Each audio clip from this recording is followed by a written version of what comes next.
City of the Orphans, Chapter 12. Good, Max, says Papa, and Max hears relief in his voice. Yes, you'll go. Will they let him? Says Mama. Won't he be too young? Don't care, Max says. I'm going, in the morning, soon as the jail opens. There, says Papa. Emma will like that. You and her, you're good friends, and tomorrow I'll speak to that friend of mine. You know, Mr. Strange. He's a lawyer. Papa, says Agnes.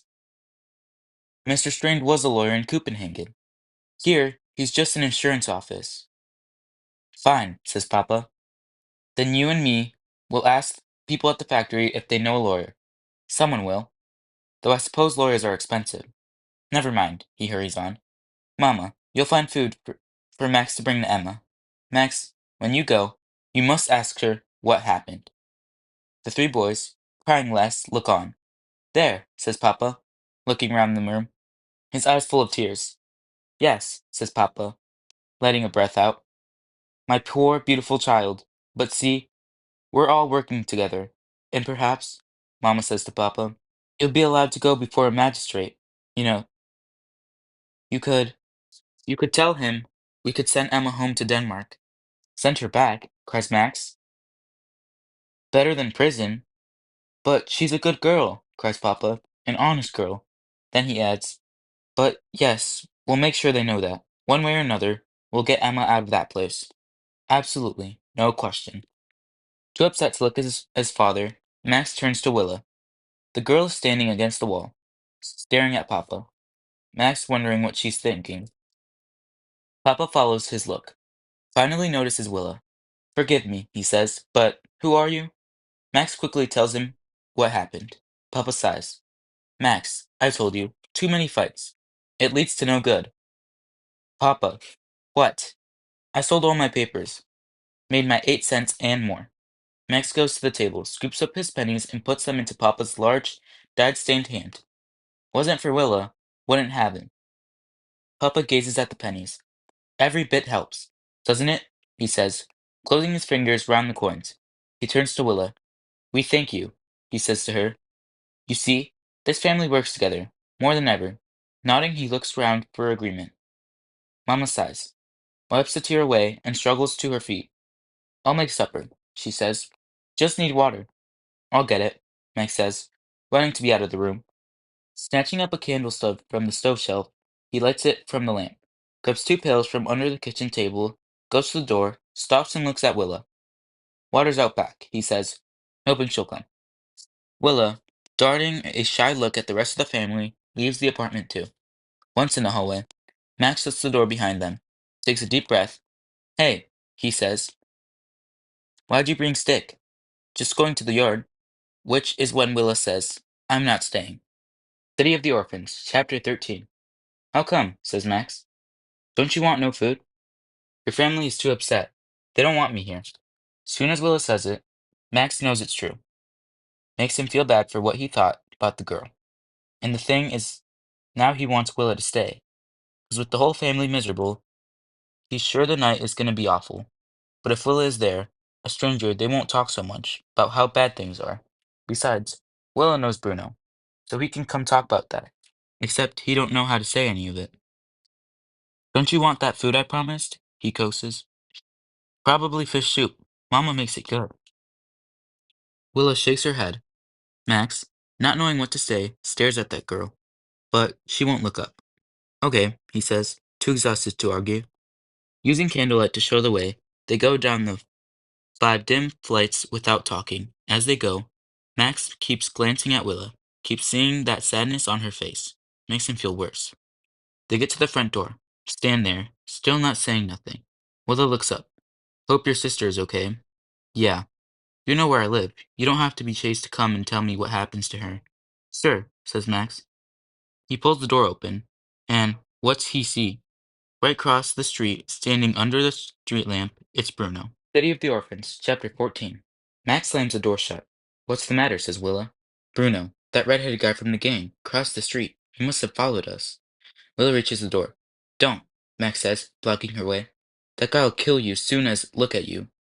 Better he don't know we seen him. Willa just stands there. Might even be more of them. Max presses, afraid to look out again. Won't matter, you're a girl. Honest, they're terrorsome. Willa, don't move.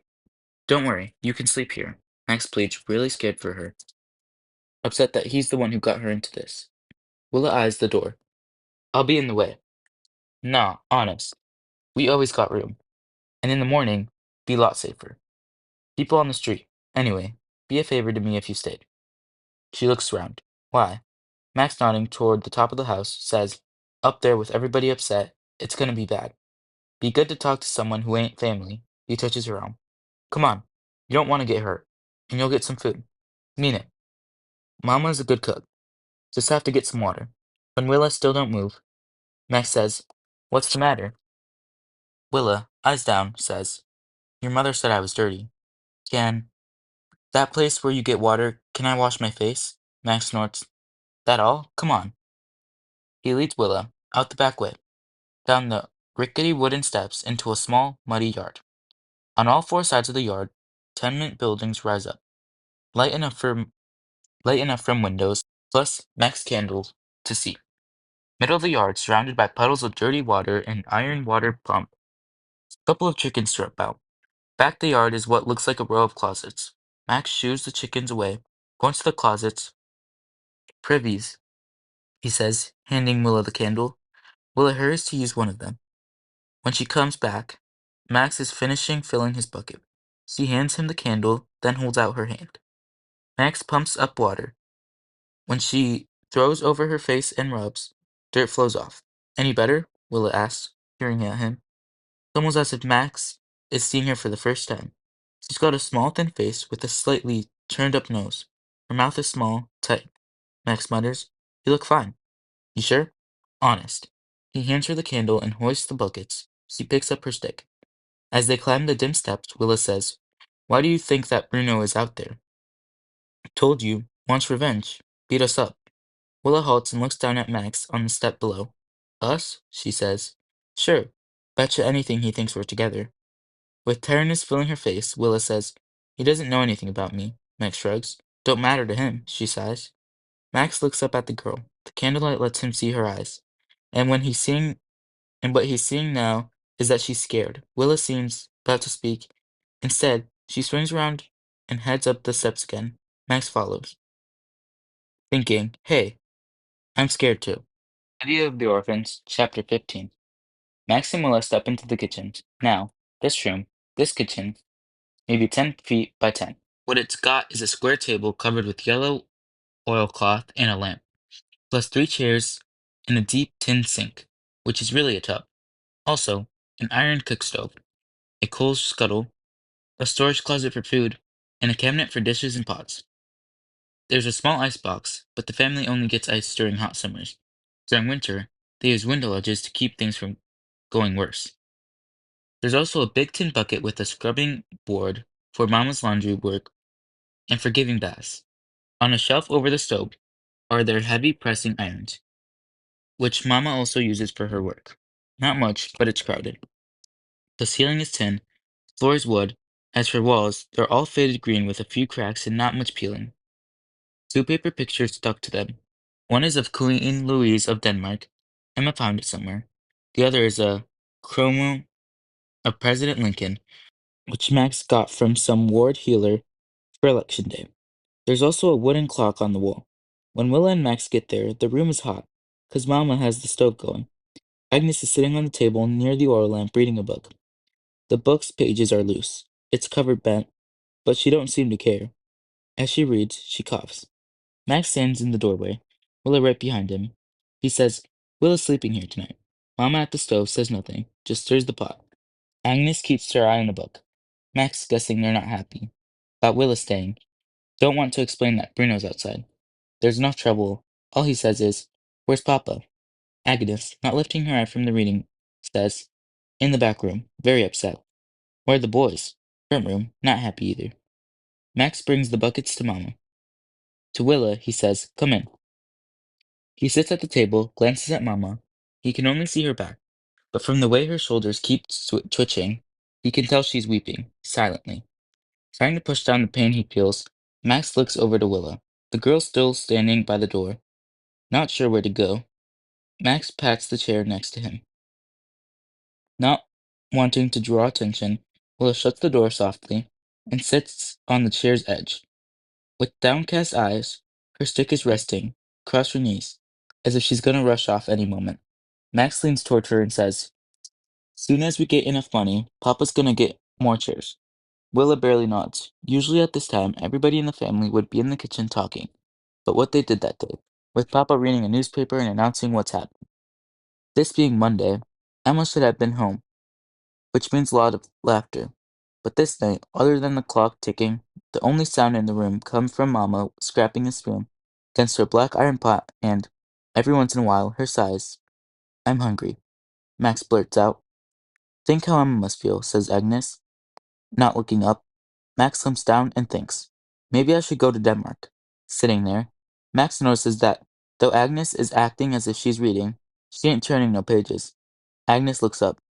"Do you mind my asking?" she says to Willa. "Where are your mother and father?" Willa, her voice small, says, "I don't know." Agnes' cheeks redden. "Forgive me," she whispers, coughs, bends over the book. Max fidgets, leans over the table, pokes his sister, and says, "What you readin'?" Agnes holds up her book. On the cover it says, "Every girl her own clerk. How to get a job in fine business." "Reads better than any of us," Max tells Willa. "Never pays more than 3 cents a book.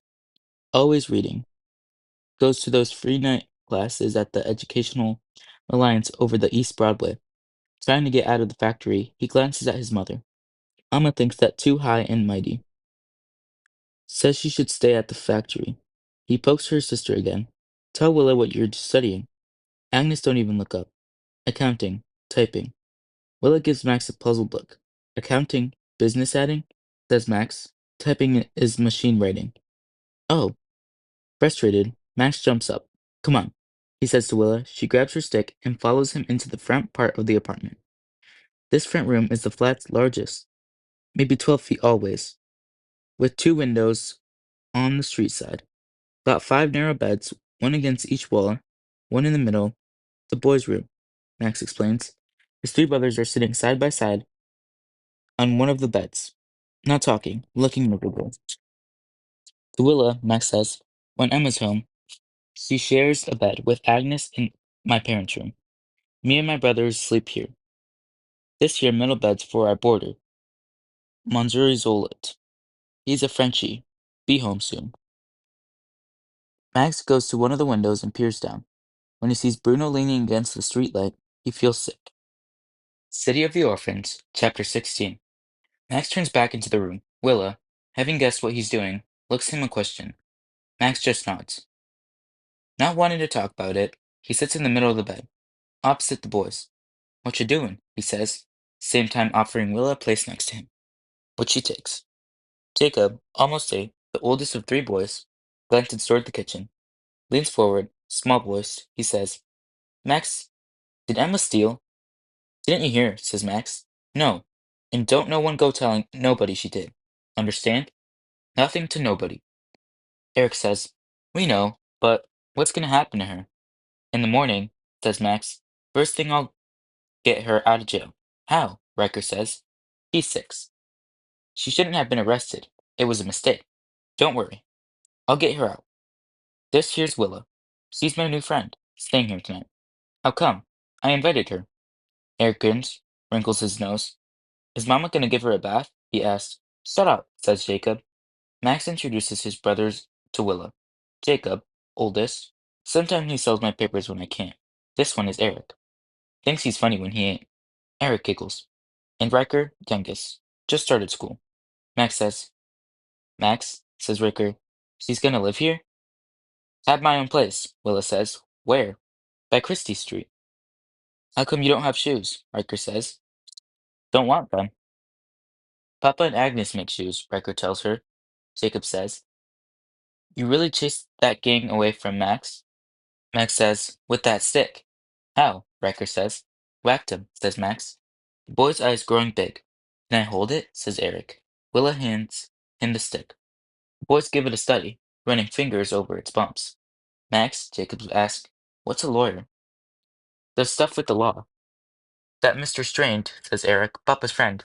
He's a lawyer, right?" All he does is tell stupid jokes in Danish. Wanting to get out of the subject of Emma, Max says, "What happened in school today?" "Guess what?" says Jacob. "Wrecker got a new name." "Why?" Max says. "Teacher said I needed an American one." "What'd she give you?" "It's Eric." Who says, "Ronald." He grins. Max makes a face. "You like it?" He asks Riker. "Nah." Shyly, Willa says, "My name used to be Wada." Eric giggles. "Willa's better." "You get into school?" Riker asks her. "My mother gave it to me." "Our mama," says Jacob, "says we should always keep being Danish. But Agnes," Riker puts in, "is always saying we need to be American." Max says. "Max," says Eric, "guess what? Papa says he'll take us fishing on Sunday." "Good." Max stands up and looks out the window again, sees Bruno, and wonders if he'll stay till morning.